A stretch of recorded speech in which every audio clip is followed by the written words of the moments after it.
Walang pinapanganak na perpekto. Ngunit hindi ito dahilan para magkasala at paulit-ulit na maging abusado sa mga mahal natin sa buhay. Hindi kasi sa lahat ng pagkakataon ay mapagpapasensyahan nila tayo, lalo na pag naubos at napagod na sila. Ikaw, kabarangay, isa ka bang abusadong tao? Dear Papa Dudut, may kasabihan na walang magulang ang makatitiis sa anak. Ngunit may mga anak na kaya raw tiisin ang magulang. Sa kwentong ibabahagi ko sa inyong programa, ipapakita ko sa inyo na meron ding mga magulang na kayang tiisin ang mga anak nila. Ngunit bago tayo dumako doon, ay gusto ko munang magpakilala sa mga kabarangay natin. Tawagin niyo na lamang po ako sa pangalang Wena, 32 years old at taga Marikina. Sa kasalukuyan ay empleyado ako sa isang pribadong kumpanya sa Quezon City. At netong taong ko lamang nadiskubre ang inyong programa sa radyo. Tapos isang araw ay nag-decide akong magpadala ng sulat sa inyo. Magsisimula ang kwento ko noong 15 years old pa lamang ako. Solong anak lamang ako ng aking mga magulang. At lumaki ako na palasimba dahil aktibo ang mama ko na miyembro ng simbahan. Iminulat niya ako sa iba't ibang relihiyosong paniniwala. At kasama na nga roon ang pagpapatawad sa mga nagkakasala sa atin.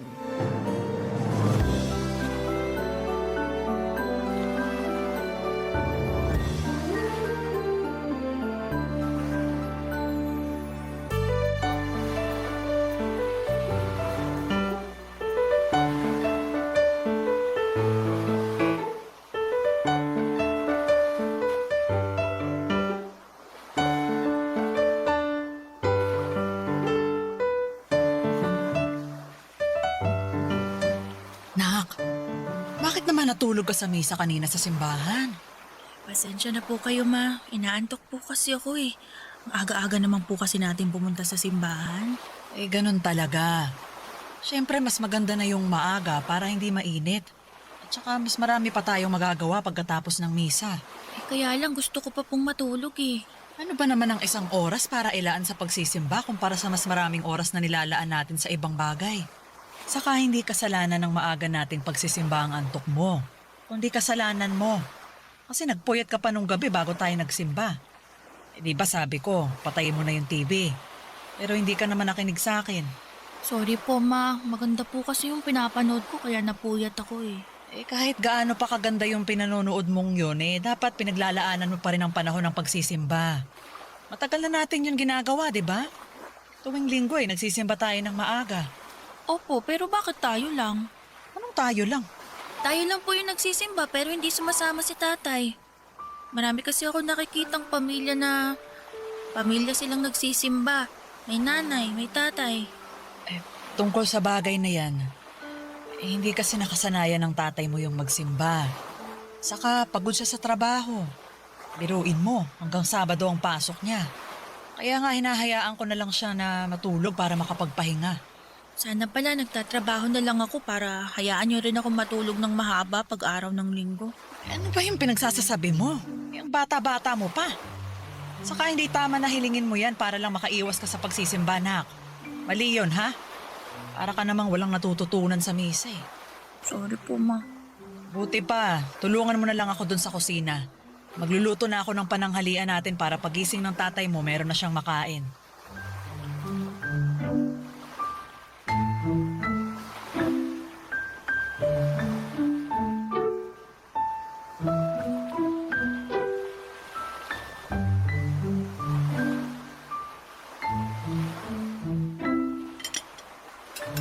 Kain ng kain, Gregor. Naalala ko, nabanggit mo kagabi na gusto mong kumain yan. Sinarapan ko talaga yung niluto kong sinigang para makahigop ka naman ng sabaw. Anong masarap dito? Ang tabang-taba nga na luto mo, Lori. Ha? Paanong matabang paulit-ulit ko yung tinikman. Pati ng anak mo kasi katulong ko siya kanina sa pagluluto. Sabi niya masarap naman daw. Di ba, Wena? Opo, masarap po. Aba, sinasabi nyo ba na sinungaling ako kasi ako lang ang hindi nasasarapan dyan sa luto mo? Hindi naman sa ganon. Anong hindi sa ganun? Yun ang mismo pinalalabas ninyo. Hinaan mo nga yung boses mo. Hindi mo kailangang sumigaw dahil naririnig ka naman namin ng anak mo. Saka nasa harap tayo ng pagkain. Baka gabaan tayo. Gaba-gaba, hindi naman totoo yun. Kung ano-ano na lang talaga yung mga pinaniniwalaan mo, alam ka na ba sabihin kung masarap tong luto mo kung hindi naman? Hindi ko na yan makakain, nawala na ako ng gana. Teka, saan ka pupunta? Hindi mo pa natatapos yung pagkain mo, oh? Hindi ka ba nakikinig o sadyang bingi ka lang? Sabi ko hindi ko na yan makakain kasi nawalan na ako ng gana. Hindi naman masarap yung luto na pinagmamalaki mo. Ang tabang para akong humihigop ng tubig na may mantika. May sobra ka naman magsalita. Pinaghirapan namin ang anak mo na lutuin yan. Kaya nga sana inayos nyo na rin. Sana sinarapan nyo para hindi naman masayang. Buti sana kung pera nyo pinambibili natin ng ulam, may pera ko naman. Anak na ko, bakit umiiyak yung anak mo? Wala naman akong ginagawa sa kanya. Ay malamang, natakot sa lakas ng boses mo. Ay, nak, huwag ka nang umiyak ha. Naku, nag-iinarte lang naman yan. Buti pa, kakain na lang ako sa labas. Sigurado pa ako na masarap kakainin ko doon kaysa dito sa lintik na pamamahay na to. Papadudot kung anong bait pala simbam, maunawain at mapagpatawad ng mama ko ay kabaligtaran naman niya ang ugali at budhi ng papa ko. Maliit pa lamang ako ay gano'n na ang personality niya. Yun bang reklamador, bayolente, nakaangil palagi at palamura at mapang-insulto kahit na sa aming pamilya niya.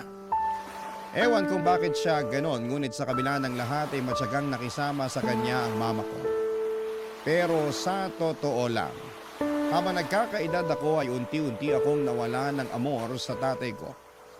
Hindi ko kasi naramdaman sa kanyang pagiging ama. Kaya madalas ay napapatanong ako kung ano ang pakiramdam na mahalin ng isang tatay. At sa tuwing pinahahayag ko kay mama, ang pagkadismaya ko tungkol sa ugali ng tatay ko ay palagi niya akong pinapaalalahanan. Nalawakan ko raw ang aking pangunawa. Sa makatuwid ay gusto niya na ako ang mag-adjust sa ugali ni Papa na sa bawat araw na lang yata na ginawa ng Diyos ay mas lalong lumalala.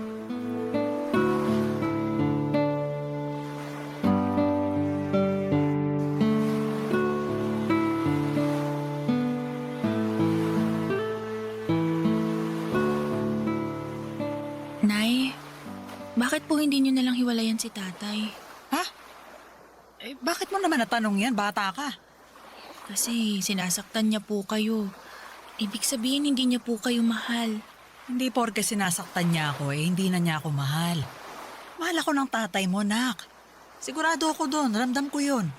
Pero sabi po kasi ng mga kaklase ko, hindi raw sinasaktan ng mga tatay nila yung mga nanay nila. Bakit? Hindi ba nag-aaway yung nanay at tatay nila? Nag-aaway din naman po. Oh, kita mo na. Saka hindi tayo nakakasiguro na hindi nasasaktan ng tatay nila yung nanay nila. Kasi pag nag-aaway, medyo nagiging bayolente ang isang tao dahil nadadala siya sa bugso ng damdamin niya. Ibig pong sabihin, normal lang po yung ginagawa sa inyo ni tatay. Ha? Hindi. Pero parte yun ng pagsasama, anak. Alam ko, hindi mo pa maiintindihan sa ngayon. Pero darating yung araw na mauunawaan mo ang lahat. Pag nag-asawa ka na, ganun. Saka, hindi naman ako laging sinasaktan ng tatay mo, ah. Paminsan-minsan lang pag mainit yung ulo niya at kapag napipikon siya sa akin. Eh, kilala mo naman yung taong yun. Medyo maiksi yung pasensya niya, kaya intindihin na lang natin. Para sa akin, wala lang naman yun. Pinatawad ko na rin siya sa mga nagawa niya. Lori! Lori! Buksan mo nga itong pinto! Tatay po ba yun? Oo, nak.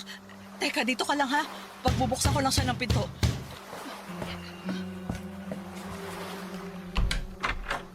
Anak ka naman ng lintik! Bakit ang tagal mo buksan ang pinto?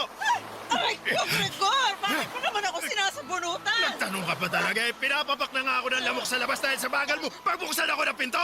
Anong mabagal? Pinagbuksan nga kita. Sumasagot ka pa talaga, ha? Ayan! Ayan dapat sa'yo! Aray ko! Aray ko! Parang ako mo na, bitiwan mo ako! Ayoko!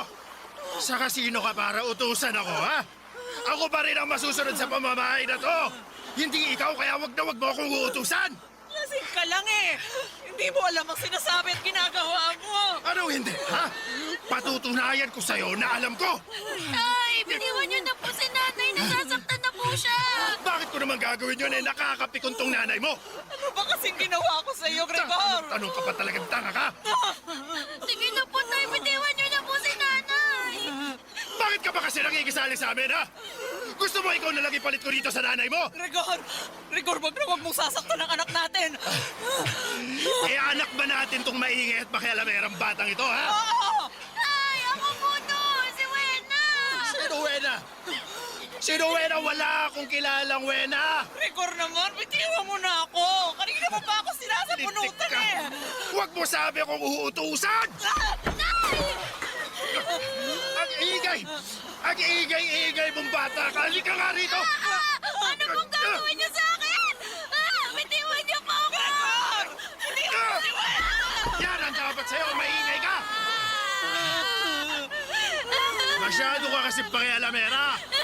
Sa susunod, matuto kang lumugar, ha? Let mo magpalian kaya kita ng buto! Walang iya ka, Gregor! Sarili nating anak yun, paano mo nagkawasaktan? Wala kang konsensya!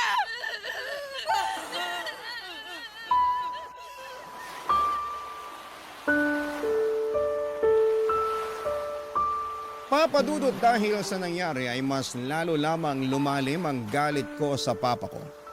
Hindi na kasi siya nagbago katulad ng sinasabi ni mama na palagi raw niyang pinagdarasal sa Diyos. At patunay nga ang nangyaring pananakit niya sa aming dalawa. Natakot ako ng sobra para sa kaligtasan namin ng mama ko. Mabuti na lamang at umalis din si Papa sa bahay pagkalipas ng ilang minuto at wala kaming ideya kung saan siya nagpunta.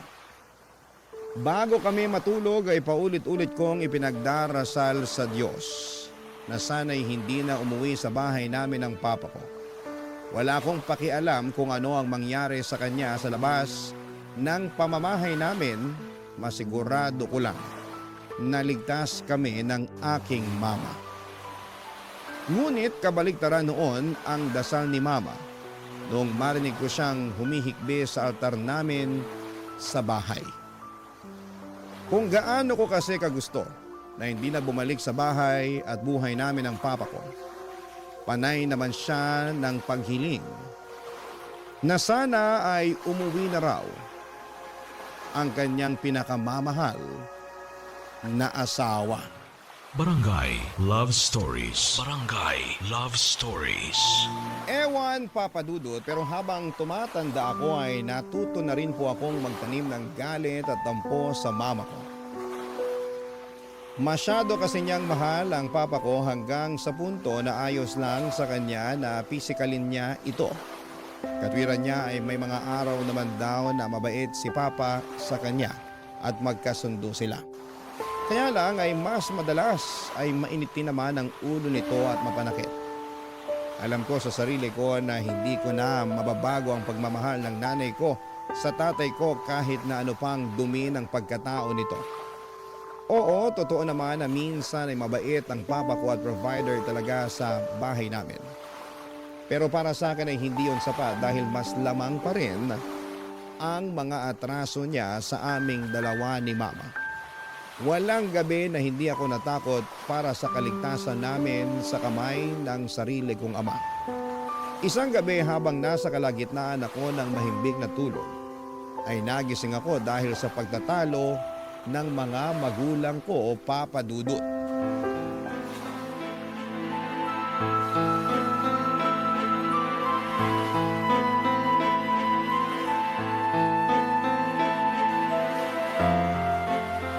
Ewan ko sa'yo, Lori. Marumi ka lang talaga mag-isip, maliksyosa. Ako pa talaga ang malisyosa at marumi mag-isip. Sino pa nga ba?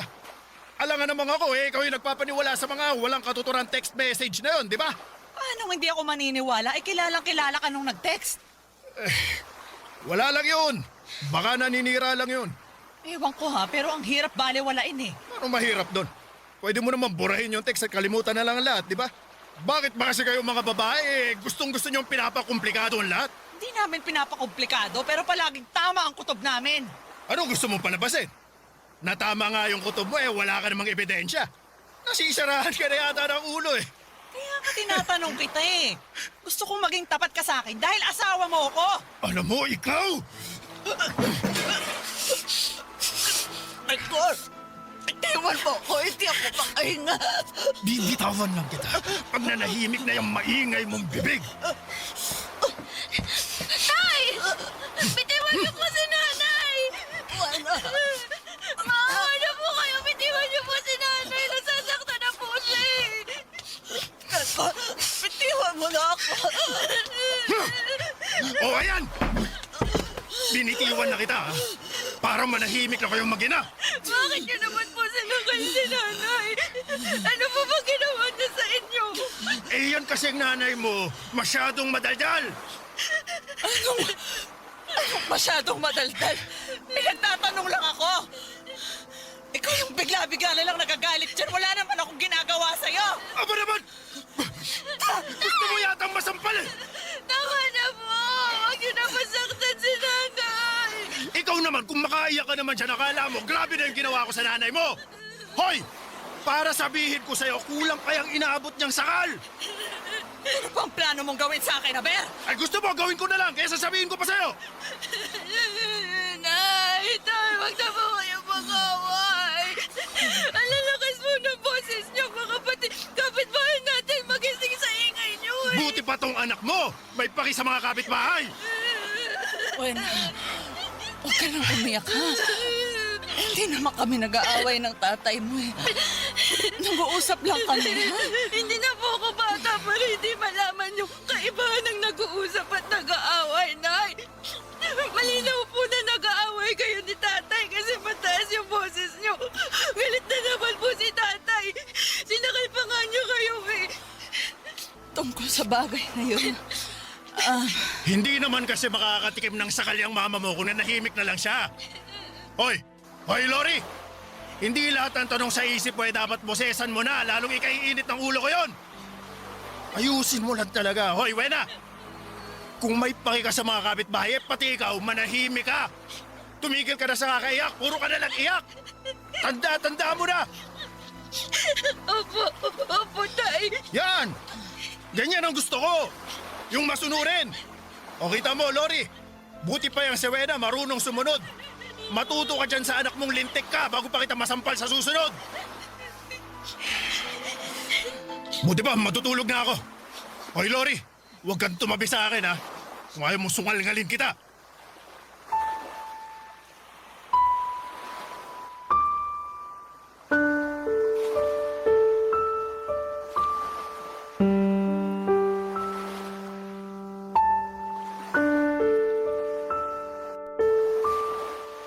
Papadudot ang akusasyon na yon ng mama ko sa papa ko ay unti-unti niyang pinatotohanan noong nagsimula siyang hindi umuwi ng regular sa bahay namin. At wala kaming kaalam-alam ni mama kung saan siya naroroon.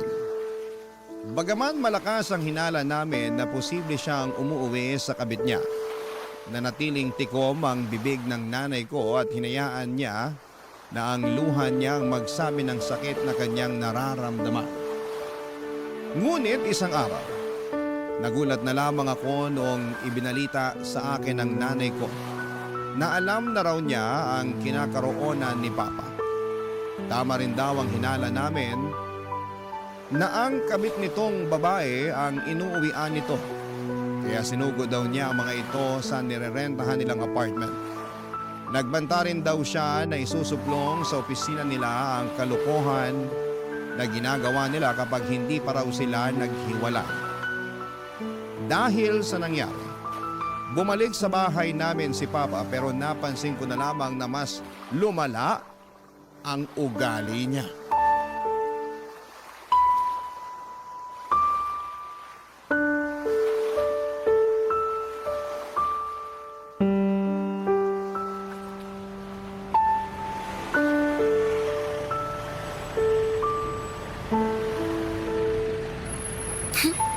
Ang gaganda at ang babango ng mga bulaklak na pinitas ko para kay nanay. Excited na akong ibigay ito sa kanya. Aro! Wena! Ay, Wena! Ay, naku, buti naman nandiyan ka na. Bakit po, Aling Hilda?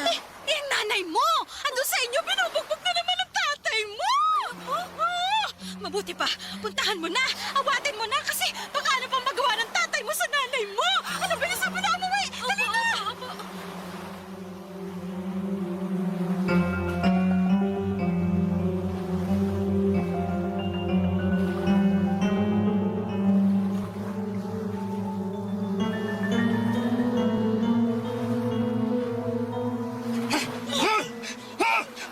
Yan ang dapat sa'yong babae ka!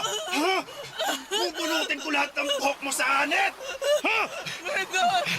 Hindi mo po, nasasaktan ako.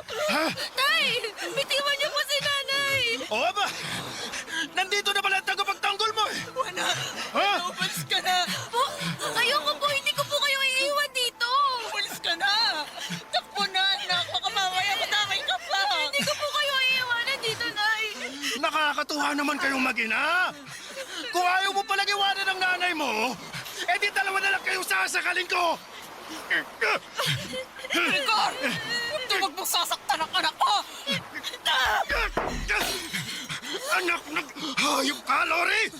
Tinulak mo ako! Takbo na, Wena! Takbo na! Tara na, dali! Dali! Ayoko, Nay.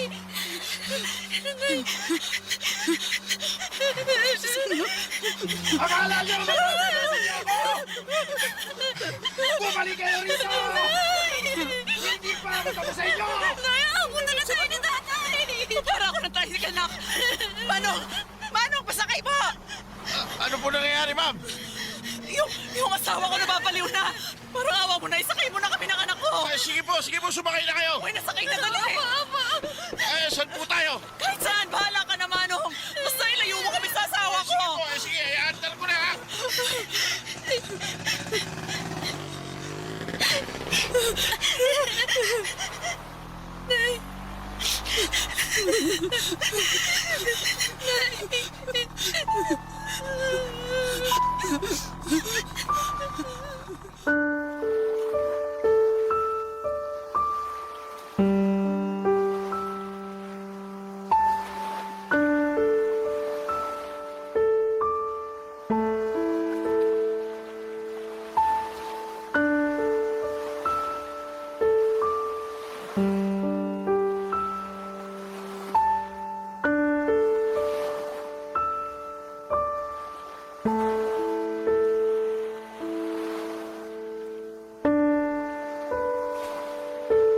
Papadudot nakatakas kami ni Mama sa naguhirimentadong si Papa. Pero dahil wala kaming kapera-pera ay hindi kami agad nakabalik sa amin. Malayo-layo rin kasi ang pinagdalhan sa amin ang naturang tricycle driver. Wala nga kaming dalang pera, buti at hindi na kami siningil ni Manong. Dahil sa sitwasyon namin, kinagabihan ay natulog na lamang kami sa tabi ng kalsada. Mahirap, papadudot at masakit sa likod na humiga sa malamig na simento na tanging karton lamang ang iyong sapin. Pero napagtiyagaan namin yun ni Mama sa loob ng 2 araw. Tapos para meron kaming makain ay namamalimos kami, papadudot. Doon ko talaga naranasang kutyain ng ibang tao na may makitid na pag-iisip habang nanliliit ng husto sa sitwasyon ng aming buhay. Noong 3 araw na ay nag-decide kaming bumalik sa bahay namin, papadudot. Nagsama kami ng barangay tanod pero nagulat kami na wala doon si Papa. Tulad ng dati ay hindi namin ulit alam ni Mama kung saan siya nagpunta. Barangay Love Stories. Barangay Love Stories. Papadudot, ilang araw ding nawala ang papa ko bago siya muling nagpakita sa amin ni Mama. Ayaw na nga siya noon pabalikin ng nanay ko sa bahay namin dahil sa trauma na naranasan namin mula sa mga kamay niya. Pero sa huli, pinatuloy pa rin siya ni Mama matapos mangako ni Papa na hindi na kami sasaktan pa. Kaya lang ay naulit na naman ang pag-alis ng tatay ko sa bahay namin hanggang sa inamin na niyang meron na pala siyang ibang kinakasama. Yung dati pa rin niyang kabit. Ibig sabihin ay hindi talaga sila naghiwalay ng landas. At umuwi lang daw siya noon sa amin dahil nag-away sila. Sa huli ay nagpaubaya na nga ang mama ko at sinabihan ng papa ko na nakikipaghiwalay na siya rito. Tuluyan na rin niyang pinalaya sa pamamahay namin ng papa ko. Bagay na masasabi kong kinatuwa ko ng husto. Pero dahil nga tila napilay ang pamilya namin ay si mama na ang nagsilbing provider. Naghanap siya ng mapapasukang trabaho upang sustentuhan ang mga bayarin namin, pagkain sa araw-araw at pag-aaral ko. Hindi nagtagal nakagraduate ako ng high school at nag-decide akong mag-working student noong kolehiyo. Mabilis na lumipas sa mga taon. Natapos ko ang kurso ko at nangako ako sa aking mama na patitigilin ko na siya sa pagtatrabaho. Ngunit merong nangyari na hindi ko lubusang inaasahan.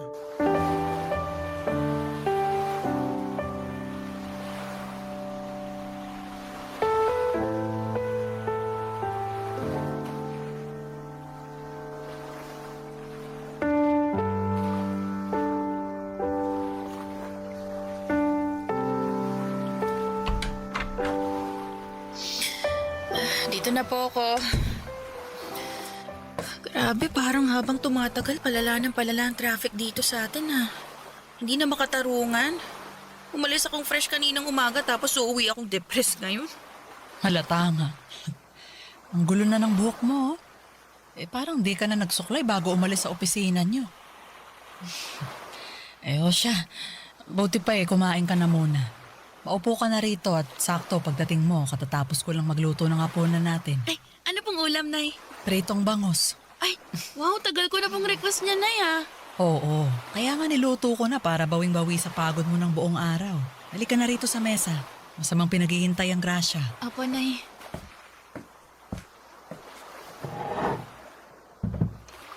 Magdasal muna tayo bago kumain. Sige po. Salamat po sa mga biyaya na patuloy niyong pinagkakaloob sa aming pamilya. Sa pagkain, sa inumin, at sa buhay araw-araw. Marami pong salamat. Amen. Amen. O siya, kain na. Damihan mo anak ha. Kayo rin po, Nay. Mukhang napagod din po kayo ngayong araw eh. Hindi lang naman ngayong araw. Nung nakaraan pa ako parang pagod na pagod. Nagpaalam nga ako sa amo ko dun sa kainan na pinapasukan ko Kako, hindi ako mag-duty mamaya kasi magpapahinga ako. Ay, opo, Nay. Tama lang na magpahinga kayo kasi grabe naman yung trabaho niyo dun talaga. Kaya nga Biruin mo, nag-straight duty pa ako kanina kasi hindi pumasok yung kapalitan ko. Galing akong panggabi. Ala, ibig sabihin wala pa ho kayong tulog? Oo. Tapos nagluto pa ho kayo ng hapunan natin. Naku, dapat natulog na lang ho kayo. Sinubukan ko naman pero ang tagal mong dumating Kaya nag-alala ako na baka naipit ka sa malalang traffic. Tapos gutom na gutom ka pag uwi mo. Tama nga ako, di ba? Buti na lang nakapagluto na ako. Ay, salamat, Nay ha, pero nag-aalala pa rin ho ako sa inyo Huwag kang mag-alala. Kulang lang naman ako sa tulog. Buti pa kumain na tayo. Sige po. Teka, parang nahihirapan yata akong huminga na. Oh, Nay, anong nangyayari sa inyo? Hirap lang akong huminga na. Nay, Nananakit yung dibdib ko. Sandali. Teka, Nay, dadalhin ko kayo sa ospital. Anak, tulungan mo. Tulungan mo ako. Nay! Nay, ano pong nangyayari sa inyo? Nay! Nay, gumising ko kayo! Sandali, hihingi ako ng tulong sa kapitbahay. Tulong! Tulungan niyo ako! Nanay ko! Nanay ko! Tulungan niyo ako! Dali siya sa ospital! Nay! Nay, gising!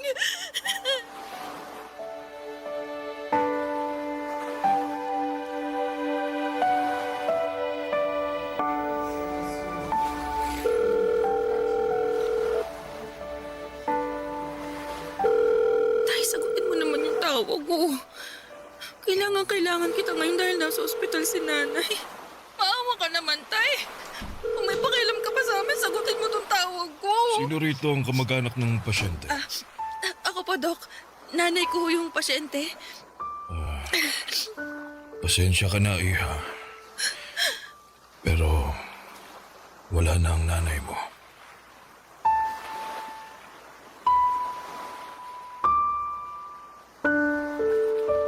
Papadudot namatay ang mama ko dahil sa atake sa puso. At ako lamang mag-isa ng mga panahong yon. Hindi ko nga makontak ang papa ko at wala akong kaideya-ideya kung saang lupalop ng Pilipinas ko siya hahanapin. Dahil sa mga nangyari, sobrang tulala ako at halos mawala ng lakas. Buti na lamang at tinulungan ako ng mga nurse doon para matawagan ang mga kamag-anak ni mama. Hindi kami mayaman ngunit nagtulong-tulong sila upang mailabas sa ospital ang bangkay ng mama ko at mabigyan siya ng desenteng burol. Iyak ako ng iyak ng mga panahong yon dahil wala na ang pinakaimportanteng tao sa buhay ko.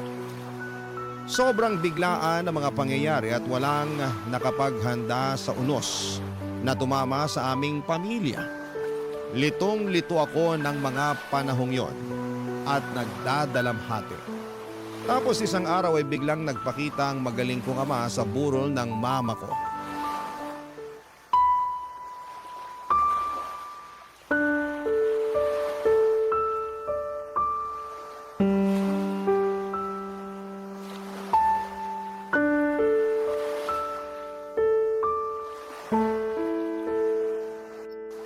Tay! Nay naman eh. Kung nagbibiro kayo, maawa na kayo. Hindi na ako nakakatawa. Hindi na ako masaya. Ayoko po ng ganito. Yung nandyan kayo, nakahiga, natutulog. Alam kong hindi nagigising pa ulit. Sana po na panaginip lang to kasi ang sakit-sakit. Ang hirap ng gabi na mawala kayo sa piling ko. Hindi ko po kaya, Nay. Paano na po ako? Iniwan na tayo ni tatay, pati ba naman ako, iiwan nyo rin. Hindi ko po kaya, Nay. Nay, gumising na po kayo. Bangon na kayo. Sana hindi totoo na wala na kayo. Wena, may bisita ka na. Tatay mo. Sino? Wena,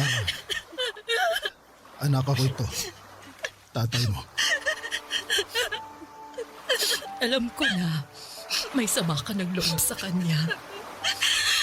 Ayoko sana siyang papasukin dito sa chapel, pero nagpupumilit na gusto raw niyang makita ang asawa niya sa huling pagkakataon. Tsaka, burol naman to ng nanay mo, nak. Ayoko naman gumawa ng eksena kaya pinapasok ko na siya.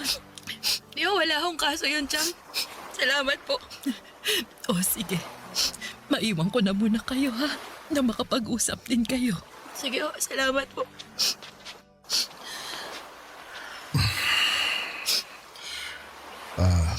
Kapal din talaga ng mukha niyo magpakita ngayon dito, no? Nung kailangan ko kayo sa ospital, hindi ko man lang kayo matawagan. Nagre-ring naman yung cellphone niyo pero hindi niya sinasagot. Patawarin mo ako, anak. Hindi ko naman alam na tumawag ka pala nun. Kung alam ko lang, sana sinagot ko. Paano hindi niyo alam? Bakit hindi niyo mahawak yung cellphone niyo? Oo, wala sa akin. Asan? Sa kabit niyo? Kaya hindi niya sinasagot kasi ako yung tumatawag. Siya rin yung nagpatay ng cellphone niyo, ganon? Oo, pero nag-away na kami. Nagalit ako sa kanya kasi hindi niya sinabi agad na... Ano gusto niyo maramdaman ko, ha? Magtatalon ako sa tuwa dahil nagalit kayo, inaway niyo siya. Hindi naman sa ganun, anak. Huwag niyo akong tatawaging anak dahil hindi ko matandang nagpakatatay ka sa akin. At kahit na hanggang sa huling sandali ng nanay ko, wala kayo! Wala ka! mo? Kasalanan niyo talaga kung bakit siya namatay eh. Kung hindi niyo sana siya pinasakitan noon, binugbog, pinasama ang loob, eh di sana kasama ko pa rin ang nanay ko ngayon. Kayo talagang pumatay sa kanya. Kaya nga gusto kong humingi ng kapatawaran sa nanay mo. Ay, aanin niya pa yung kapatawan ang sinasabi niyo. Hindi niyo na yan maririnig pa. Sige nga. Sana patawarin mo ako. Nagsisisi na ako. Walang sandali simula nung malaman kong namatay na si Lori na hindi ako binagabag ng kalooban ko. Sinasabi niyo ba na kung hindi namatay ang nanay ko, hindi pa kayo mapapagabag at magsisisi? Sabi na ang nakakapal ng pagmumukha mo. Buti pa umalis na kayo rito. Ayoko na makita ang pagmumukha mo dahil nasusuka ako sa pagkatao mo. Wala kang karapatang makita ang nanay ko kahit nasa huling sandali niya dahil wala kayong kwentang asawa. Uwe na naman. Huwag mo naman ako ipagtabuhan. Tatay mo pa rin naman ako eh. Hindi na kita tatay. Sula sa mga oras na to, pinuputol ko ng ugnayan natin sa isa't isa. Kaya lumayas ka na. Layas!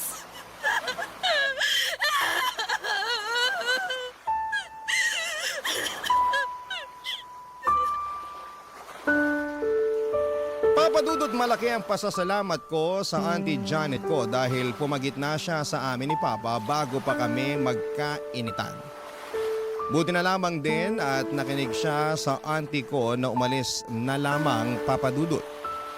Pagkaalis niya ay napahagulhol akong muli dahil sa magkahalong galit at matinding sama ng loob. Para sa akin papadudot ang kapal na mukha ng papa ko na magpakita sa burol ng mama ko at tumakto na nagsisisi pero noong nabubuhay pa naman si mama ay hindi namin mahagilap ang anino niya. Kaya nga pinangatawanan ko na lamang na hinding-hindi niya makikita ang mama ko hanggang sa huling hantungan nito. At kahit na masakit, kahit na mahirap mabuhay ay nagpatuloy pa rin po ako. Walang araw na hindi ko nami-miss si mama kahit na ilang taon na ang lumipas. At kahit na alam ko na nandyan pa naman ang papa ko ay hindi ko talaga siya kayang patawarin. Pero netong 2025 lang ay nag-reach out siya sa akin at sinabi niya na meron siyang malubhang sakit. Pero hindi ko siya kinausap dahil ayaw ko na ulit siyang makita pa. Kung natiis niya kami noon ni mama ay mas kaya ko siyang tiisin ngayon. Hanggang dito na lamang po papadudot ang sulat ko. Maraming salamat po sakaling mapili po ninyong i-ere sa programa ninyong Barangay Love Stories. God bless po and more power sa inyong programa. Ang inyong kapuso at kabarangay forever, Wena. Anong say mo sa Barangay Love Stories na ito? Pagkwentuhan natin sa comment section yan. Ang mga kwento ng pag-ibig, kwento ng buhay, at kwento ng pag-asa dito sa Barangay Love Stories.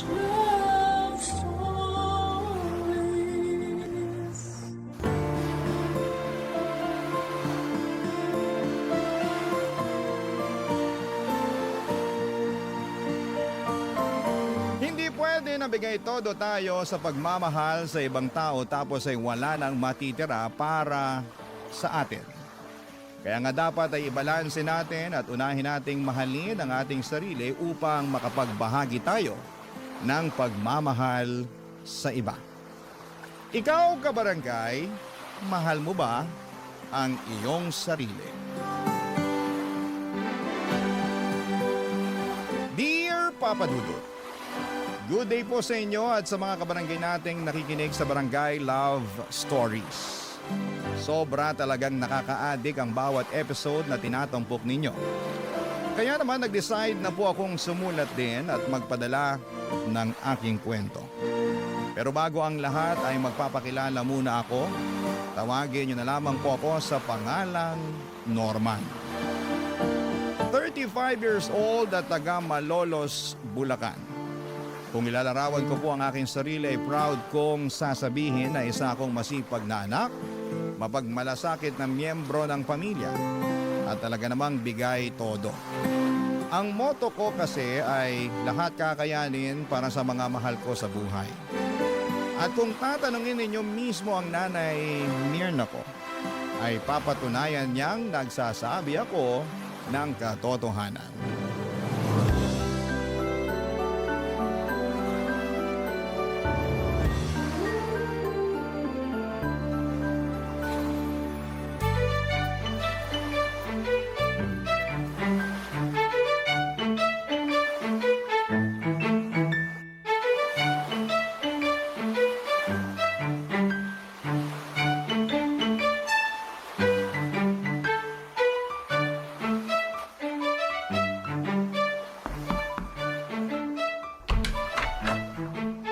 Nay, nandito na po ako. May dala po akong mga grocery.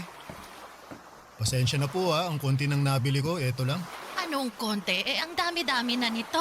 Ay, akin na nga lahat yan ang mailagay ko sa mesa. Tapos maupo ka muna dyan sa sopa para makapagpahinga ka. Sige po, Nay. Salamat po. Ako ang dapat magpasalamat sa'yo. Kasi gumastos ka na naman para sa bahay natin. Sweldo ko naman po ngayon, Nay. Basta. Salamat pa rin. Teka, ikukuha kita ng tubig na maiinom, ha? Mukhang uhaw na uhaw ka na dyan. Medyo nga po eh. Sige po, salamat po.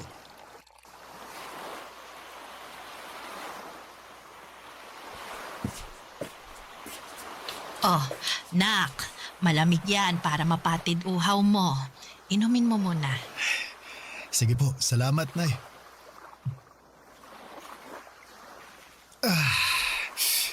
Sarap ng tubig. Tanggal uhaw ko dun. Nako, kawawa naman tong anak ko. Ang dami-daming binuhat. Kaya ko naman po, Nay. Kahit na. Ay, kumain ka na ba? Kung hindi pa, nagluto ako ng paborito mong ulam doon. Yung sarsyadong tilapia. Nako, dinamihan ko na yung itlog at kamatis kasi alam kong gustong-gusto mo yan. Oh! Wow! Ang sarap naman, Nay! Masarap talaga yon kasi punong-puno rin yun ang pagmamahal ng isang ina. Paano? Ipaghahain na ba kita, anak? Nako, mamaya na po, Nay. Gusto ko munang umupo rito sa sofa para naman malapat ko sandali yung puwet at likod ko. Ako na lang din po ang maghahain ng pagkain ko mamaya. Ayaw mo ba na asikasuhin kita? Siyempre gusto ko po, pero chillax na lang po muna kayo dyan. Ako na bahala sa sarili ko. Kakain din naman po ako maya-maya. At teka, may ibibigay po pala ako sa inyo, Nay. Kunin ko lang po wallet ko, ha?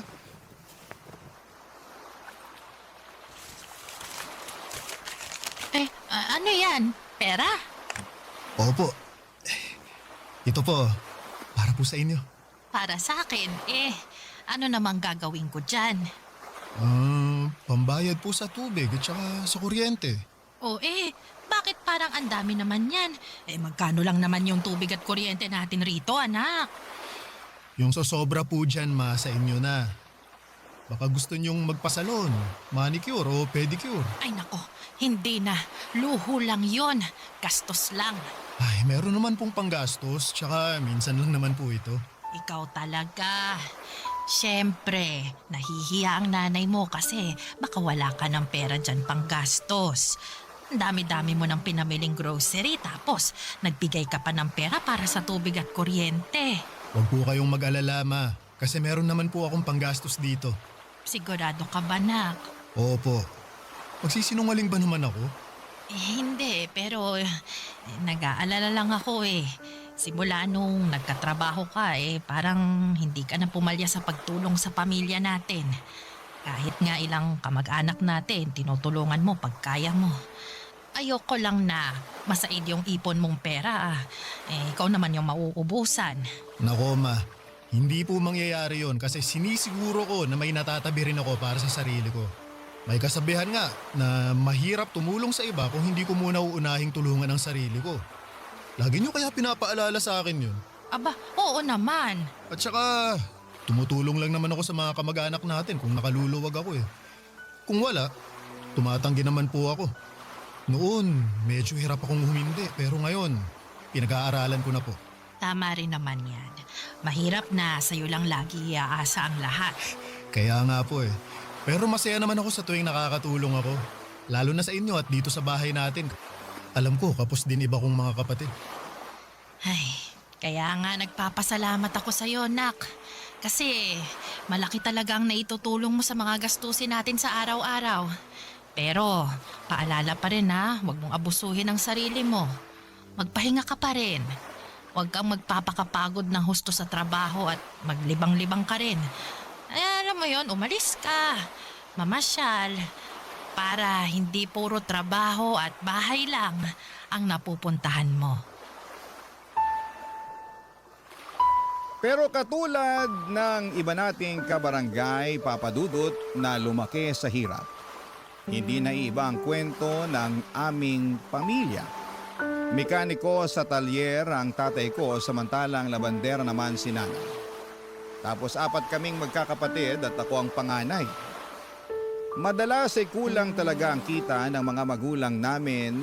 Pangkain at panggastos namin sa araw-araw ay kinakapos. Kaya naman pinangako ko sa aking sarili na magsusumikap ako upang hindi na namin muling maranasan ang magutom. Kaya naman binuhos ko talaga ang panahon ko sa pagtatrabaho. Sa katunayan ay hindi pa ako nakontento sa pag-oopisina. Dahil tuwing day off ko ay rumaraket pa ako sa food business ng kaibigan ko bilang kosinero. Dahil sa pagiging abala ko ay nakalimutan ko na ang aking buhay pag-ibig. Bagay na madalas kumustahin sa akin ng nanay ko.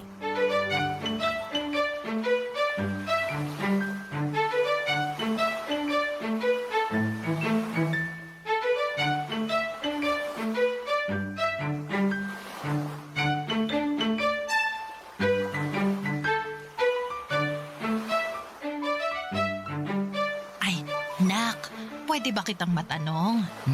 Sige po ma, ano po yun? Ilang taon ka na nga ba ulit? 34 na po ako ngayon taon. Bakit po? Oh, lagpas na pala sa kalendaryo yung edad mo. Pero ni isang babae, wala ka pang nababanggit o pinakikilala sa akin na nililigawan mo. Nak, may bala ka pa bang mag-asawa? Siyempre ma, meron po. Kailan mo naman bala? Kasi nagkakaedad ka na. Nung panahon namin, ganyang edad, may 5 ng anak. Ay, iba naman po yung panahon nyo sa panahon natin ngayon. Saka sa totoo lang, wala po akong oras makipag-date dahil busy ako sa pagtatrabaho. Oo nga Kahit day off mo doon ka naman sa kaibigan mong si Tio pumapasok. Wala ka ng pahipahinga. Masaya naman po ako na marami akong ginagawa Saka nakakapagpahinga naman po ako Pero wag mo pa rin kalimutan mag-love light. Kasi baka magulat ka na lang, tumanda ka ng binata. Ma naman, wala naman po sigurong problema kung tumanda akong binata, di ba? Wala nga, pero masarap pa rin yung meron kang sariling pamilya at saka mga anak. Oo, mahirap ang buhay pero naniniwala naman ako na gagawin mo ang lahat para itaguyod yung pamilyang bubuuin mo Malaki ang tiwala ko na magiging mabuti at responsable kang padre de pamilya. Sige po, ma. Kapag meron na po akong natitipuhang babae, kayo po ang unang makakaalam. Abay, dapat lang kasi nanay mo ako. Ako ang dapat una mong pagsabihan dahil kung hindi magtatampo ako. Thank you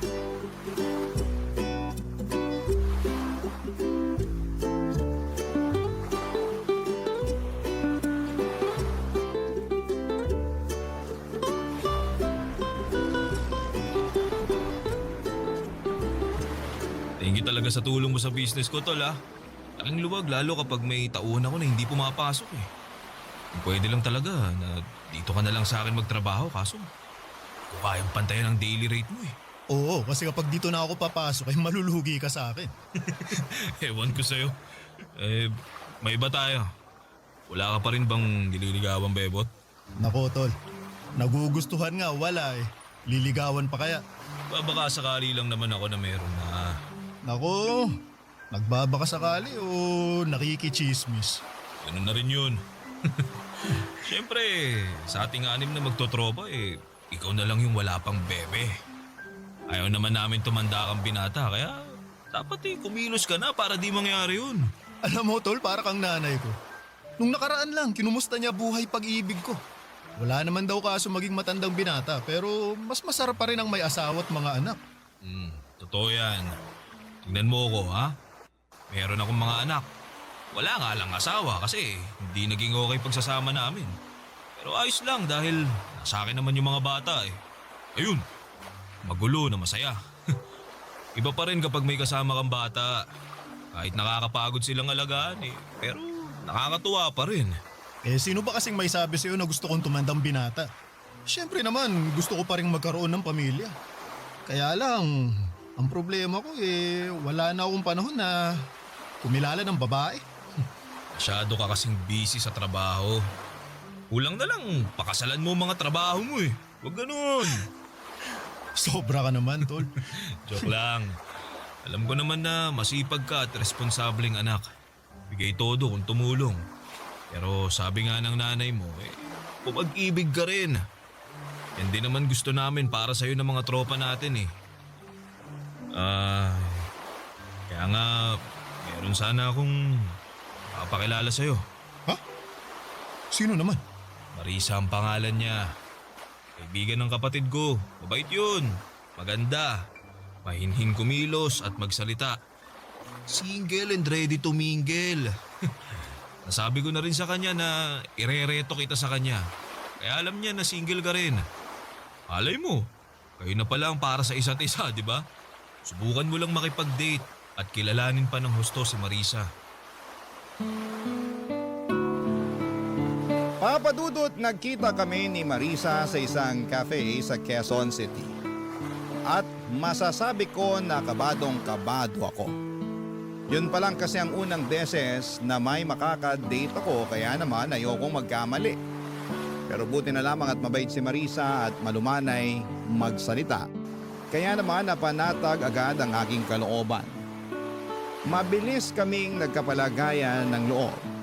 At doon na niya nakwento na meron siyang anak sa ex-boyfriend niya na nasa probinsya nila sa Iloilo.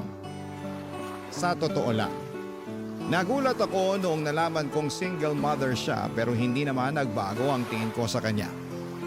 Mas sumanga pa nga ako sa kanya at tumaas ang aking respeto sa mga sakripisyo niya para sa kanyang anak. Nagpatuloy ang aming pagkakaibigan na hindi nagtagal ay nauwi na nga sa pag-iibigan.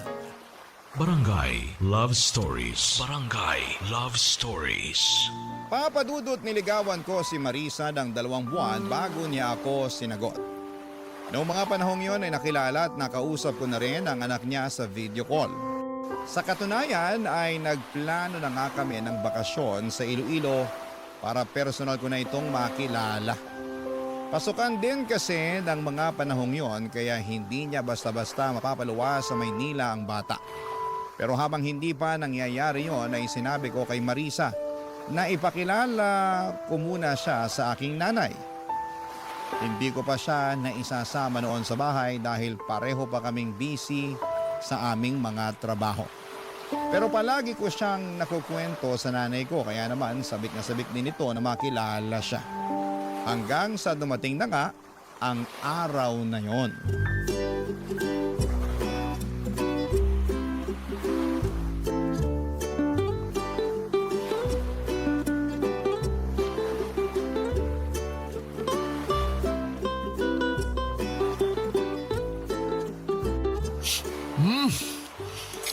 Ang sarap po talaga nitong niluto niyong kare-kare, Nay.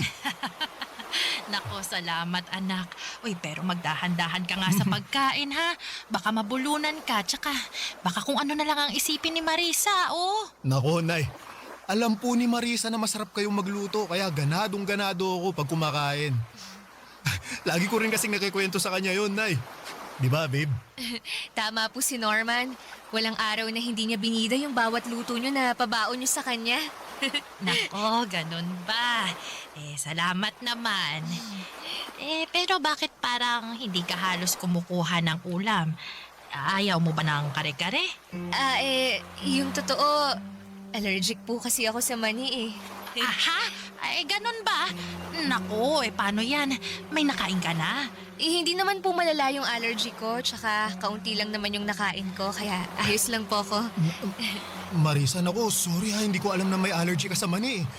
Specialty kasi ni Nana yung kare-kare, kaya yan yung nirequest ko na lutuin niya. Special din kasi yung okasyon dahil nga ipapakilala kita sa kanya. Ayos nga lang ako. Kaunti lang nakain ko, di ba? Tsaka saka kung wala akong allergy siguradong hindi ko pa rin kakainin yung luto ng nanay mo. Kasi hindi naman masarap. Paano niya naging specialty yan? Ang tabang naman. At ang lansa ng karning ginamit. Makunat din. Pati yung gulay mapait. Kakadiri. Ha? Anong sinabi mo? Narinig mo yung sinabi ko, Norman? Kailangan ko pa bang ulit-ulitin? Pasensya ka na ha kung hindi ka nasarapan sa luto ko. Wala na po ba kayong ibang niluto? Ha? Kasi hindi ko makakain yung kare-kare na yan. Baka hindi lang malalang allergy abutin ko dyan eh. Baka sumakit din tiyan ko. Sige. Teka, ipagluluto kita ng ibang ulam na makita ko sa ref natin. Nay, wag na, Nay. O-order na lang tayo. Wag ka nang umorder. Gastos lang yan. Tsaka meron pa naman tayong mga sangkap dyan sa ref. Ako nang bahala, ha? Kumain na lang kayo dyan, ha? Sandali lang, magluluto lang ako. Nay! Marisa, mag-usap nga tayo dun sa labas. Bakit sa labas pa? Pwede naman dito na lang sa mesa. Mamaya malamok pa dun kagatin pa ako. Please, Marisa, kahit sandali lang. Ay, nako. Kakainis ka talaga.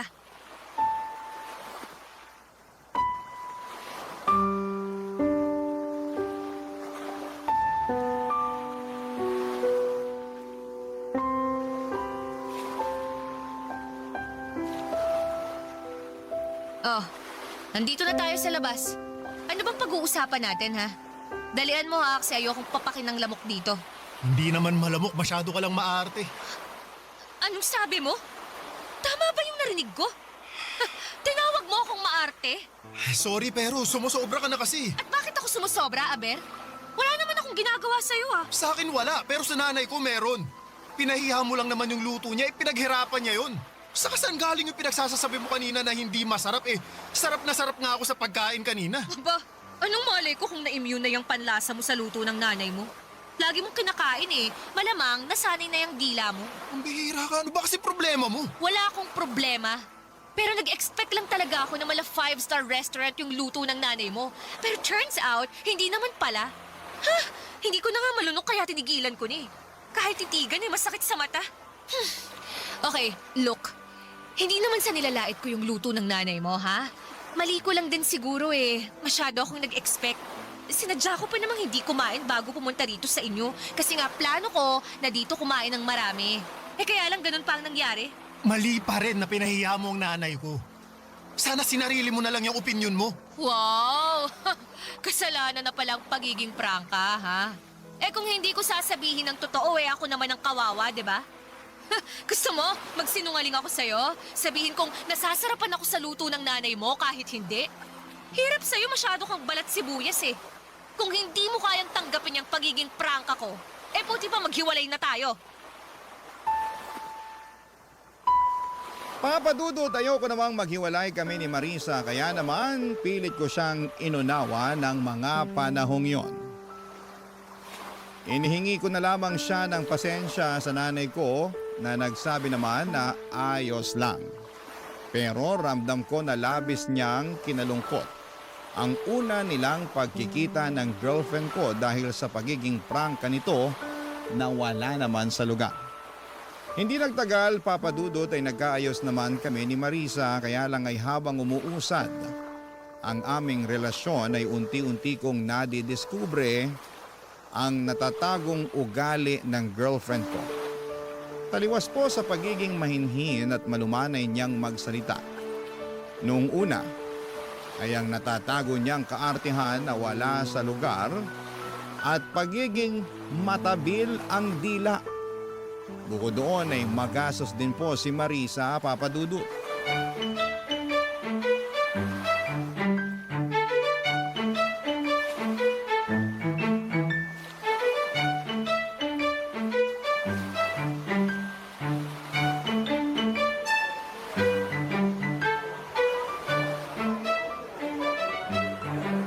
Alam mo, gustong-gusto ko talaga sa cafe na to. Aesthetic eh. Sigurado akong pupusuan na naman ng mga friend ko online yung My Day ko. Aesthetic nga, pero di naman masarap yung kape, saka ang mahal ng menu nila. Sabi ko naman sa'yo, subukan natin sa iba eh. Meron akong alam na kabubukas lang pero maraming magagandang review. Ayoko sa iba. Gusto ko rito. Hindi bagay yung beauty ko sa mga pipitsuging kainan, no? Maawa ka naman sa akin. Maaate mo ba na i-date ako sa isang mabaho at mamurahing lugar? Marisa, para sa kaalaman mo, hindi mabaho yung lugar na gusto ko sanang puntahan natin sa date natin ngayon. O, edi sige. Hindi na kung hindi. Pero mamurahin pa rin. Ayoko doon. Gusto ko rito. Ay, bahala ka na nga. Bahala talaga ako. Ay, babe, malapit na pala yung birthday ko. Ano palang plano mong regalo sa akin? Ano? Don't tell me, nakalimutan mo na ah. Sige ka, magtatampo ako. Hindi ko nakalimutan, pero sikreto muna kung anong ireregalo ko sa'yo. Siyempre, wala nang element of surprise yun kapag sinabi ko, di ba? Hindi ako mahilig sa sorpresa eh. Mas gusto ko, alam ko na kung anong ireregalo mo sa akin. Para naman masabi ko agad sa'yo kung magugustuhan ko yun. Anong ibig mong sabihin? Eh, para lang hindi masayang yung pera mo. Dapat magugustuhan ko talaga. At saka para sigurado na magugustuhan ko, ako na lang ang pipili o magsasabi kung anong ireregalo mo sa akin, di ba? Hayaan mo na yung surprise na yan. Madali naman yung pikiin sa social media. Ang totoo, wala pa talaga akong naiisip na regalo eh. Pero hindi naman ibig sabihin nun wala akong ibibigay ah. Masyado lang kasi akong maraming iniisip nitong nakaraan, kaya... Okay lang naman. Kaya nga tinanong ko para matulungan kita eh. Alam mo kasi, marami akong gustong bilhin. Pwedeng ikaw na bumili ng iba doon para mabawasan yung nasa listahan ko. Yun na lang ang iregalo mo sa akin sa birthday ko.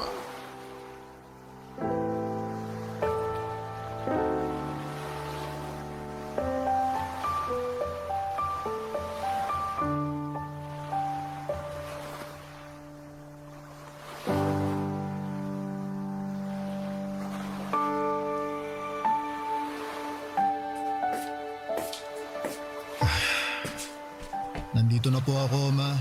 Oh, ano nangyari sa'yo? Bakit malungkot ka, anak? Wala po ito. Pagod lang po ako sa trabaho. Gusto mo ba ng tubig? Huwag na po, Ma. Hindi naman po ako nauuhaw. Upo na lang po muna ako kasi kanina pa nangangalay itong balakang ko eh. Nakasabit kasi ako sa jeep pauwi para lang makauwi rito. Grabe, wala ako halos masakyan tapos ang lakas pa ng ulan.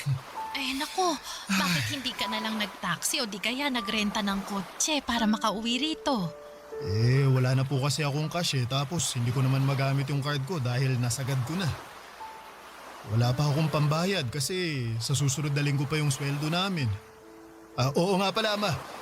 Pasensya na po pala kasi baka hindi ako makapagbigay para sa grocery natin sa sahod ko eh. Unahin ko lang pong bayaran yung credit card ko kasi baka magka-penalty po ako. Mahirap na. Ay, wala namang kaso yun kasi nandyan pa naman yung mga pinamili mo. Pero matanong ko lang ha, hindi naman sa nangingialam ako pero ngayon ko lang yata narinig na nasagad mong paggamit ng credit card mo. Tapos naubusan ka pa ng cash hindi ka naman ganyan nak. May binili ka ba o nanakawan ka? Hindi po ako nanakawan, Ma, pero tama po kayo na may binili ako. Binilahan ko po ng bagong cellphone si Marisa kasi birthday niya po ngayon. Yun po kasi ang request niya eh. Tapos kumain kami sa labas kaya ayun. Naubos naman yung cash na dala ko. Barya na lang ang natira kaya hindi na nga ako nakapag-taxi pa uwi. Ganun ba? Ay, buti na lang ligtas ka pa rin na nakarating dito sa atin, nak. Di bale, sa susunod, siguraduhin mo na lang na may ititira ka pang pamasahe.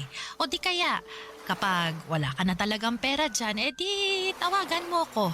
Sasabihan ko yung mga kapatid mo na pahiramin ka ng pera. Yung isesend nila gamit yung, e-wallet para meron kang magamit. Opo, Ma. Salamat po ha. Wala yun, anak. Oh, sige na. Kumain ka na doon. para naman makapagpahinga ka na pagkatapos.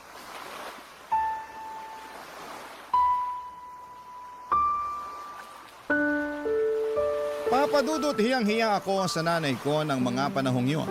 At bagaman sinabi niya na wala namang kaso kahit magkano lamang ang ilaan ko para sa bahay namin, ay hindi pa rin mawala sa akin yung pakiramdam na nagkulang ako. Sa kabilang banda ay ayoko namang makaramdam ng pagsisisi na mas inuna kong bilhin ang birthday gift ni Marisa up to the point na nagipit na ako. Kaya nga ginawa ko talaga ang makakaya ko upang i-budget ng maayos ang aking sweldo, kaso'y sadyang nahihirapan ako dahil sa pagiging maluho ng aking girlfriend. Hindi ko na lang namalaya na naubos na pala ang ipon ko sa mga bagay na pinabibili niya, na hindi lang para sa kanya kundi maging sa anak niya. Hindi ako maramot na tao. Pero nung time na yon ay nasaid na talaga ako, Papa Dudut. Hindi lang sa pinansyal, kundi maging emosyonal at mental. Barangay Love Stories. Barangay Love Stories. Sa kabila ng lahat ay mas nanaig pa rin sa akin ang pangunawa at pagmamahal kay Marisa, Papa Dudut. Kaya naman kahit halos maubos na ako ng mga panahong yon ay nagtitiis ako. Maasikaso naman din kasi si Marisa at bumabawi siya sa akin kapag pakiramdam niya ay nagkukulang na siya. Malambing naman siya pero mas madalas nga lang kapag may kailangan siya nangyayari yon. Hindi nga nagtagal ay ibinalita sa akin ni Marisa na buntis siya, Papa Dudut. Pero naging maselan yon. Kaya naman nag-decide kami na tumira muna sa bahay namin para maalagaan siya ng nanay ko. Complete bed rest ng 3 linggo ang rekomendasyon ng OB niya dahil hindi makapit si baby at ayaw naman namin na may mangyaring masama sa anak namin. Kaya nga malaki ang pasasalamat ko sa nanay ko na nagboluntaryo siyang alagaan si Marisa. Akala ko ay maayos ang turingan nila sa isa't isa pero nagkamali pala ako, Papa Dudut. Isang beses ay narinig ko sila na nagtatalo sakto galing akong banyo dahil katatapos ko lamang maligo.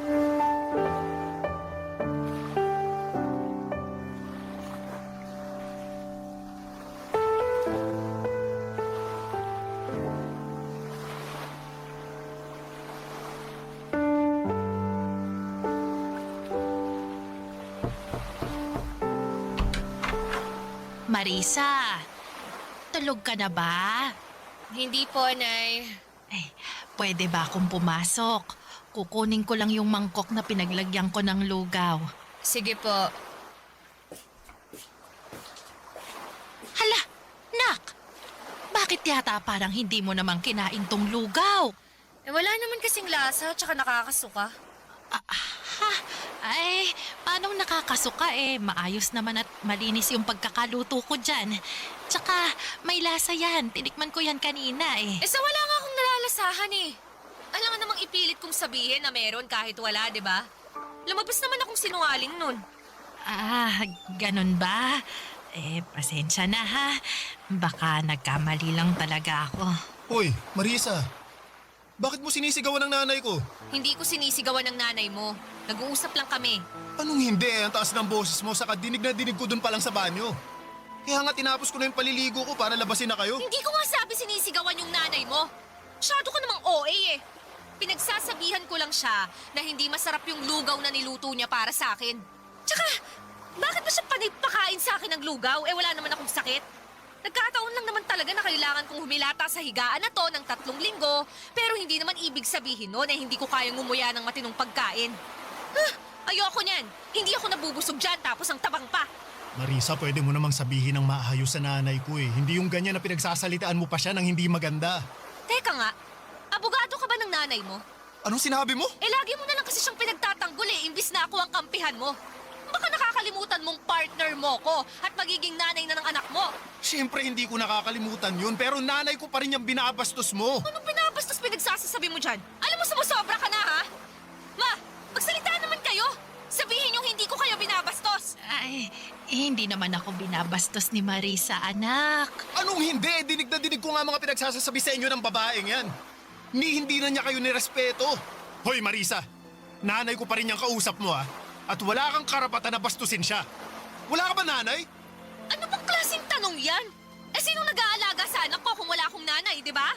Meron naman pala pero ganyan mo ba kausapin at makitunguhan ng nanay mo? Hindi. Nanay ko yun eh. Kung ganon, matuto ka ring igalang ang nanay ko kasi parang ako na rin yung hindi mo nirespeto sa tuwing binabastos mo siya. Ang bait-bait ng nanay ko pero hindi ibig sabihin pwede mo na siyang abusuhin. Ni minsan hindi kanya pinatulan. Siya pa nga madalas humingi ng pasensya matapos mo siyang tarayan, di ba? Sana dun man lang maisip mo na nakakabastos ka na. At kung kaya mong irespeto ang nanay mo, sana gawin mo rin yun sa nanay ko. Norman, hindi naman siguro sinasadya ni Marisa, kaya hayaan mo na lang. Ayos lang naman ako eh. Oh, tingnan mo. Ayos lang naman pala sa nanay mo eh. Pero kung makareact ka dyan, akala mo nakagawa ako ng krimen. Pasensya na, Pasensyahin mo mukha mo! Sabi ng OB natin, hindi raw ako dapat ma-stress. Pero sa'yo ako nai-stress.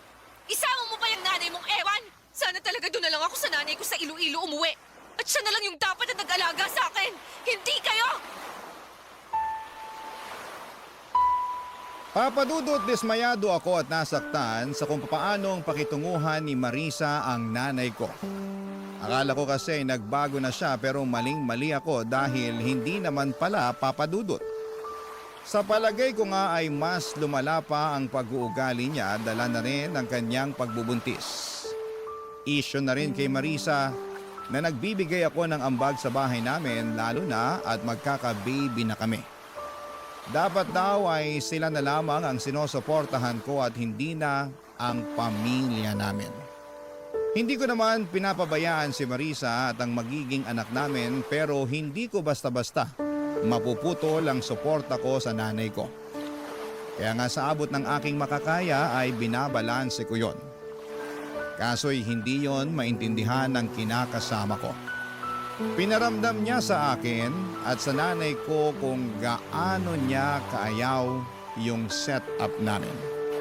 Paulit-ulit niya akong sinasabihan na maghanap ng marirentahan dahil kaya naman niyang asikasuhin ang kanyang sarili.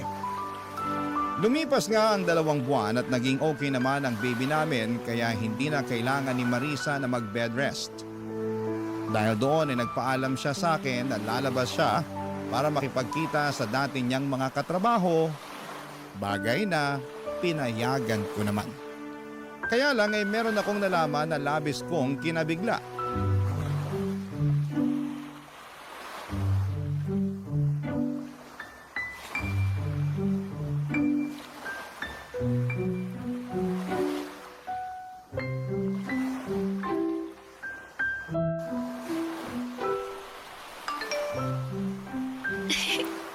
Ano ba naman tong lalaking to? Nasend pa talaga ng picture niya na naka-topless. Oh, kita ko tuloy yung kanyang mga pandesal. Ha Marisa, anong sabi mo? Ano ka ng kalabaw? Hindi ako anak ng kalabaw, anak ako ng nanay ko. Eh, sinagulat ako eh, kaya nasabi ko yun. Pero ewan ko sa'yo, sineryoso mo naman. Paano hindi ko seseryosohin kung ano-anong naririnig ko sa'yo? Ano bang narinig mo? Nasabi mo may nag-send sa'yo ng picture na nakatopless. Sino ba yan ha? Saka bakit mo biglang tinatago yung cellphone mo ha? Wala. Wala ka na doon. Kung wala ako doon, may tinatago ka no? Tangero ka ha? Wala akong tinatago sa'yo. Kung wala, edi patingin ako ng cellphone mo. Akin na. Akala mo hindi ko napapansinan nitong mga nakaraang araw palagi kang nakatutok dyan sa cellphone mo ha? Narinig pa kita na may kausap ka nung isang gabi. Kaya akin na, patingin ako niyan. Gusto kong malaman kung sino ba yung kausap mo niyan. Ayoko nga. Ah, ganun. Pues aagawin ko na lang sa'yo kung ayaw mong ibigay. O ano? Kahit ayaw mo nakuha ko naman na. Norman, please sa akin yung cellphone ko. Parang awa mo na, ibigay mo na sa akin yan. Ha? Ba't mo gagawin yun? Kasi may tinatago ka na ayaw mong malaman ko? Hindi. O, ayan o. Sakto, ang daming mensahe ng kausap mo. Tingnan ko nga kung sino tong hayop na to. Norman, wag! Ano to? Bakit kayo magkausap ni Theo, ha? At bakit siya nagpapadala ng mga hubad na litrato sa'yo?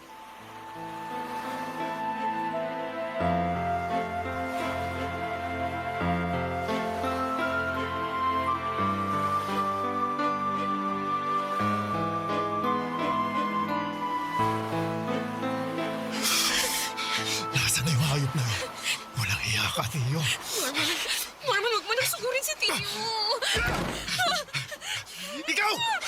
Hayop ka, Tio! Akala ko kaibigan kita pero tinalo mo ako! Dapat sa mukha mo sinusuntok para makita mo ang hinahanap mo!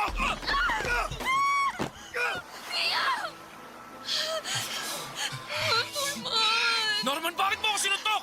Nagtanong ka pa talagang ahas, kaya kulang pa nga yan dahil sa ginawa niyong panloloko sa akin! Sira ulo ka, Norman! Kala mo siguro hindi masakit yung ginawa mo, no? Halika! Dadagdagan ko pa para lalo ka Oh, sige, masaktan! tala! Magsuntukan tayo! Kala mo yata, tagasang kita eh! Tama na! Tumigil na kayo! Kung babae ko, huwag mo akong awatin! Tuturuan ko pa ng leksyon yung lalaki yan! Ano bang ginawa ko sa'yo, ha? Sige nga! Nagtatanong ka pa rin! Eh bakit sa akin ka lang nagagalit? Eh si Marisa naman ang unang lumapit sa akin, ah! Paano hindi ako magagalit? Eh nakita ko yung mga hubad na litratong sinend mo sa girlfriend ko! Baka nakakalimutan mo. May kinakasama na si Marisa at ako yun! Hindi ko naman nakalimutan yon. Pero yung kinakasama mo, ang humingi ng mga picture ko na yon. Ano? Hindi totoo yan! Anong hindi totoo? Sabi mo gusto mong makita ang katawan ko, kaya nag-send ako ng picture. Kaya lang nagpahuli ka naman kay Norman, kaya yari tuloy tayong dalawa. Tio! Sumusobra ka na, Norman. Alam mo, hindi kita papatulan, ha? Sige! Magsuntukan tayo! Para lalo kong mapadugo yung bastos mo ka! Ano ba kayo? Sinabing tama na eh! Makinig naman kayo sa akin! Huwag akong magsabihan at awatin mo, kundi ang Norman na yan. Siya naman na noon ang nanunto ka. At pag-amok dito sa pamamahay ko. Meron akong dahilan kung bakit ko ginawa yun! Tinalo mo ako, Tol! Akala ko pa naman magkaibigan tayo! Tigil na kayo sa amin! Ang sakit! Marisa! Marisa!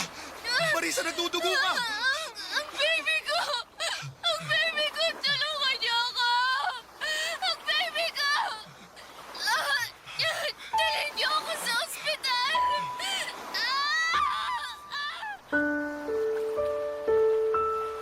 Papa Dudut, dinala namin si Marisa sa ospital dahil nagdudugo siya ng mga panahong yon. Takot na takot ako ng mga panahong yon para sa kaligtasan ng baby namin. Kaya nga pansamantala kong nakalimutan ang galit ko kay Theo dahil natuon ang buong atensyon ko para kay Marisa. Pagdating namin sa ospital ay agad na inasikaso ng mga doktor ang kinakasama ko. Pinaghintay kami ni Theo sa labas ng emergency room at doon ko na tinawagan ang nanay ko. Gulat na gulat siya sa mga nangyari at humahangos na nagpunta sa ospital na kinakaroonan namin. Pero huli na ang lahat dahil binalita sa amin ng doktor na nakunan si Marisa. Ibig sabihin, patay na ang baby namin. Sobrang sakit ang pangyayaring yon at hindi ko mapigilang sisihin ang aking sarili dahil pakaramdam ko ay kasalanan ko kung bakit nawala ang aming anak. Pero mas masakit na pagkagising ni Marisa ay inamin niya sa akin na hindi ako ang ama ng sanggol na dinadala niya.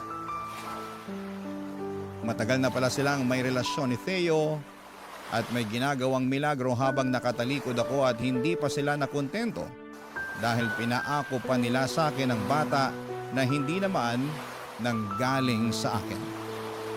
Kaya nga noong araw ding yon ay nakipaghiwalay na ako kay Marisa at tinapos ko na ng tuluyan ng pagkakaibigan namin ni Theo. Sa kasalukuyan ay nagmo-move on ako, Papa Dudut. Tinuring ko na lamang na blessing in disguise ang redirection na nangyari at mas nag-focus na lamang ako sa aking pamilya na siyang tunay na nagmamahal sa akin. Hanggang dito na lamang po ang sulat ko. Maraming salamat. Sakaling mapili po ninyong i-ere sa Barangay Love Stories. Ang inyong kapuso at kabarangay forever, Norman. Ako? Gigil na gigil talaga ako sa nangyayari sa kwento natin. O ikaw, kabarangay, kumukulo rin ba dugo mo? Pwede kang mag-iwan ng comment sa ating comment section.